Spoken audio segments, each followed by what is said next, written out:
Don't you just love that feeling of getting your paycheck every other Friday or making a big sale and then watching all of that money go away to taxes, pension, benefits, and all that great stuff? Yeah, said no one ever.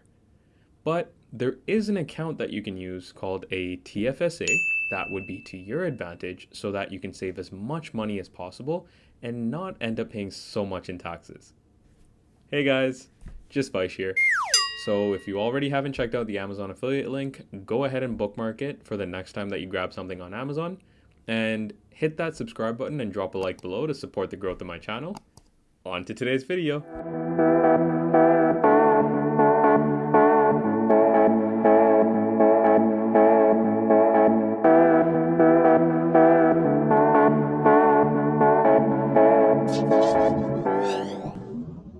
Now, when it comes to a TFSA, you can set it up through your bank or you can set it up in investment platforms for your investing needs.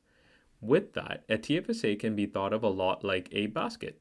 You can put ETFs in there, otherwise known as exchange traded funds, stocks and bonds, or GICs, which are guaranteed investment certificates, as well as actual cash. Now, because a TFSA is a registered savings account, it does adhere to some government mandated principles. So the government will set a contribution limit on an annual basis, which you need to adhere to. And from the day that you turn 18, any of those annual limits that you don't hit or you don't put any money into will automatically roll over.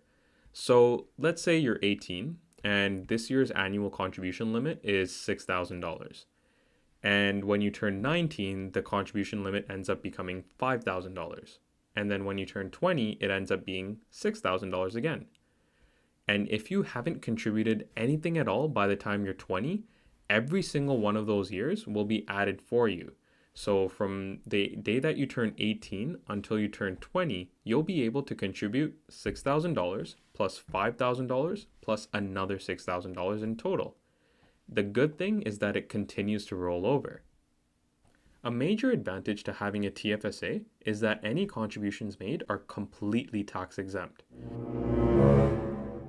Whether you have money in your savings account within your brick and mortar bank and you're accruing interest, or if you have your Quest Trade account, which is being funded through your TFSA, all of those proceeds and all of those capital gains are not taxable.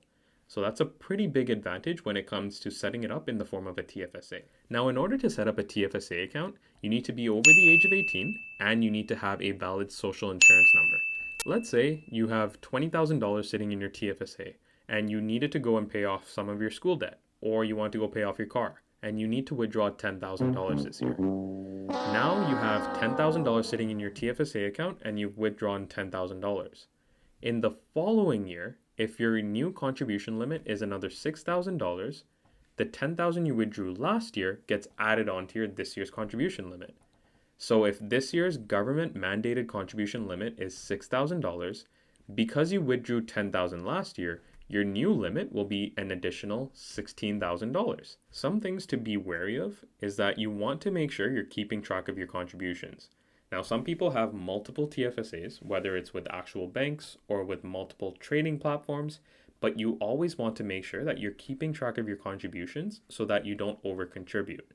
In the event that you do, the government is fairly lenient, but over-contribution results in a penalty of 1% per month in amounts excess of what the contribution limit is. So you want to make sure that you're keeping track of how much money you're putting into your TFSA accounts. Now, if you shelter your online trading accounts through a TFSA, you should be wary of any foreign stocks that you have that do pay dividends. When you receive these dividends, you will be charged a non-resident withholding tax, which is otherwise known as an NRT. And the reason for this is, for example, countries like the US do not recognize the TFSA as a retirement savings account. And for that reason, you will be charged interest, or they'll withhold a certain percentage of that because it is a non-US account. Now, a TFSA is pretty similar to your typical savings account, but it has a lot of tax advantages to it. The day you turn 18, it might be smart to start contributing to it and withdrawing every so often so that you can pay down your debts and also increase your contribution limit for the following year. Through contributing to your TFSA, whether it's an actual cash account or a trading account, you're going to be maxing out a lot of tax advantages. If you learned something from this video or enjoyed watching me talk into a mic and into just my phone, hit that subscribe button and drop a like below. It really helps me out. And for the next time that you're looking to grab something on Amazon, use my Amazon affiliate link found in the link below, and you'll be supporting my channel as well. Until next time.